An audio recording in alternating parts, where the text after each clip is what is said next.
तो हेलो दोस्तों, good morning. कैसे हैं आप? स्वागत है आपका मेरे यूट्यूब चैनल पर। मैं हूं आपका दोस्त केके शर्मा। ये वीडियो में मैं बात करने वाला हूं, कुछ लोग एक चीज़ को लेकर परेशान हैं। ज़्यादातर वो यूपी वाले हैं कि यूपी पुलिस कांस्टेबल की वैकेंसी आने वाली है और इधर एमपी पुलिस कांस्टेबल की वैकेंसी, इनका के फॉर्म वो फिल कर चुके हैं। तो दोनों ही भर्ती साथ साथ चल रही हैं और पहले एग्जाम होने की पूरी पूरी संभावना क्या, अभी यूपी पुलिस का तो नोटिफिकेशन ही नहीं आया है।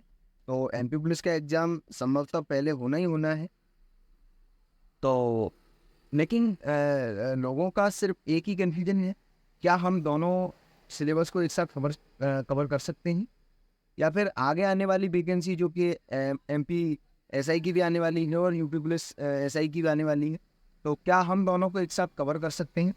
तो ये थोड़ा सा कन्फ्यूजन है, तो इसको मैं आज क्लियर कर देना चाहता हूँ कि दोनों ही पुलिस कांस्टेबल हो या एमपी एसआई हो या यूपी एसआई या यूपी कांस्टेबल हो, दोनों का सिलेबस लगभग सेम है। बस नंबर ऑफ क्वेश्चंस की संख्या थोड़ी सी यूपी में ज़्यादा है और एमपी में थोड़ी सी कम है। और बात अगर एमपी एसआई की करें तो एमपी एसआई का सिलेबस इस बार टोटली डिफरेंट होने वाला है, चेंज होने वाला है। सुनने में ऐसा आ रहा है कि तीन चरणों में परीक्षा होगी, प्री मेंस प्लस फिजिकल और प्लस इंटरव्यू।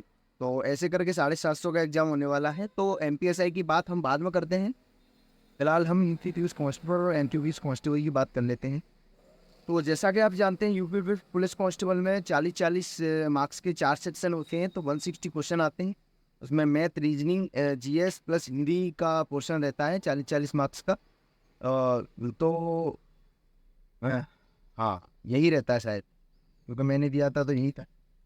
और एमपी पुलिस कांस्टेबल की आपको बता दूं तो 40+30+30 ऐसे रहता है। 40 की reasoning plus GS plus MPG के, और 30 नंबर का जो दूसरा सेक्शन रहता है उसमें मैथ रीजनिंग आता है, और जो लास्ट सेक्शन रहता है उसमें एडवांस मैथ प्लस जी उसका साइंस का पोर्शन रहता है। तो आपको मैं बता दूं आपको क्या लेके चलना है। आपको कोई मतलब आपको सिर्फ कांस्टेबल के लिए बोले कि एमपी पुलिस कांस्टेबल की हमको तैयारी करनी है या हमको सिर्फ यूपी पुलिस कांस्टेबल की तैयारी करनी है, तो आपको सिलेबस उस तरीके से कवर नहीं करना है। आपको टारगेट करना है एसएससी का सिलेबस। तो एसएससी सीजीएल या सीएचएसएल का सिलेबस रहता है, वो ऐसा सिलेबस है, उसमें आप एमपी पुलिस कांस्टेबल का मैथ भी कवर कर सकते हैं और यूपी पुलिस कांस्टेबल का मैथ भी कवर कर सकते हैं। और बात अगर रीजनिंग की करें तो रीजनिंग की एक नॉर्मल कोई सी भी आप बुक ले लो, चाहे आर एस अग्रवाल ले लो, चाहे आर्यंत की ले लो।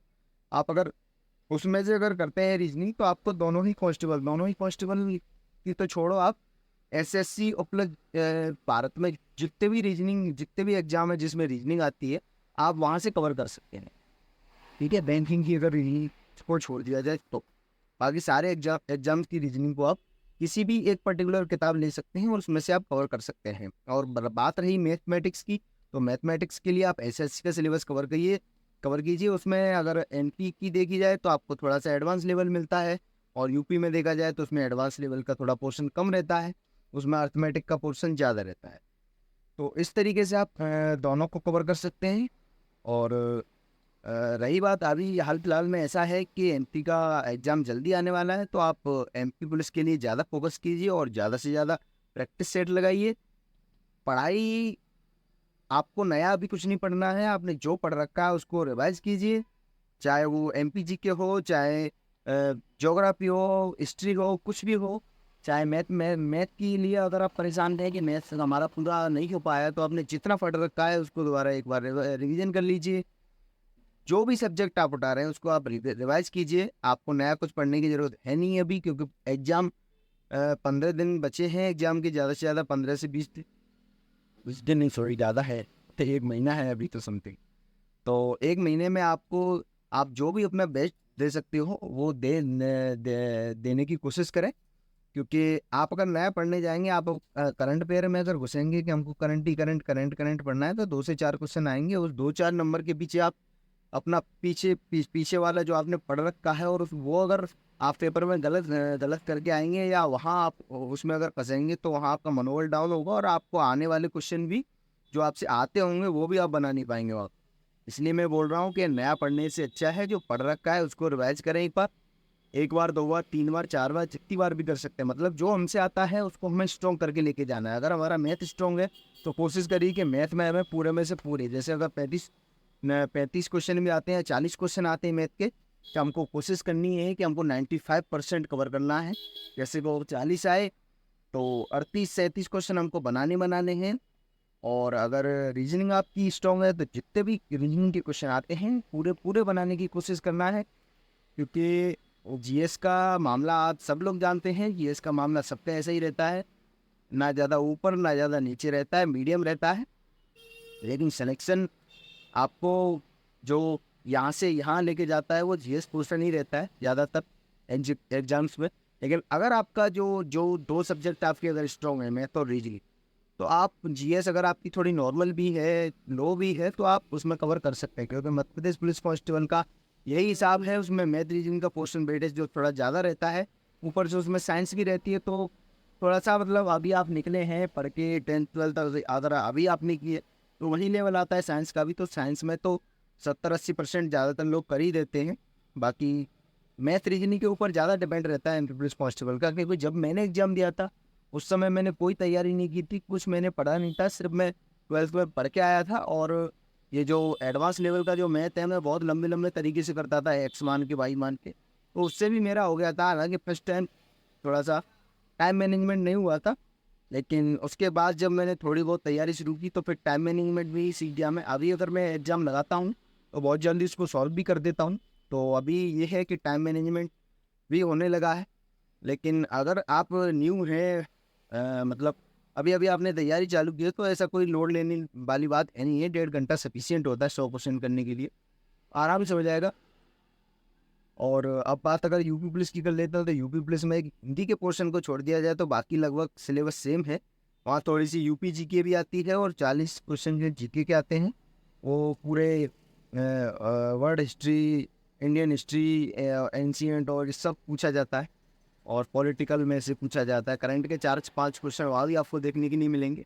लेकिन करंट पे इतना ज़्यादा फोकस मत कीजिए, स्टेट गवर्नमेंट के जो भी एग्जाम होते हैं उस पर करंट में ज़्यादा इतना वेटेज रहता नहीं है। करंट अगर देखा जाए तो सिर्फ एसएससी और बैंकिंग में ज़्यादा रहता है उनका वेटेज। और बस यही 2-3 बातें थी जो मैं आपके सामने शेयर करना चाहता था, जो मैं कर चुका हूँ।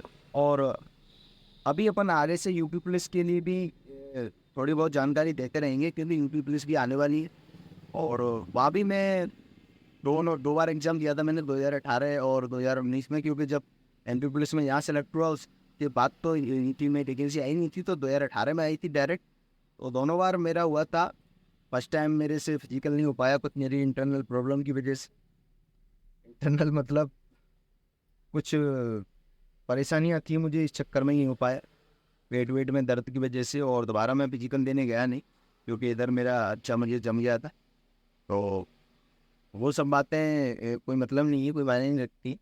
तो बाकी ये है कि मुझे दोनों जगह का एक्सपीरियंस है और मैंने दोनों एग्जाम निकाल रखे हैं, इसलिए मैं आपके सामने बस ये सब चीज़ें शेयर कर रहा हूँ। बाकी आप सब जानते हैं आपको क्या करना है क्या नहीं करना है। और यूपी वालों के लिए मैं बता रहा हूँ कि आप को खुद पता है आपको कहाँ रहना ज़्यादा अच्छा लगता है, आपको एमपी में रहना है कि यूपी में रहना है। क्योंकि कांस्टेबल होता है, चाहे वो यूपी का हो चाहे एमपी का हो, फ़र्क नहीं पड़ता है। बाकी यहाँ से एमपी से छोड़ के यूपी के लिए आप अगर तैयारी कर रहे हैं तो वो थोड़ा सा मुझे अजीब लगता है कि इधर ट्रेनिंग करने के बाद फिर आप उधर जा रहे हैं, 2-4 हज़ार एक्स्ट्रा मिलेंगे बस वहाँ पे, और कुछ नहीं आपको फ़ायदा। तो आपके ऊपर डिपेंड करता है आपको क्या करना है ना। ये सब बातें मैं यूपी वालों के लिए बोल रहा हूँ। आपको डिसाइड करना है कि आपको एमपी में नौकरी चाहिए या यूपी में नौकरी चाहिए, तो उस हिसाब से आप अपनी तैयारी कर सकते हैं कि हमको किधर जाना है। बाकी और इससे आगे मैं आप कुछ बोलना नहीं चाह रहा हूँ। और मिलते हैं आपसे अगली वीडियो, तब तक लीजिए।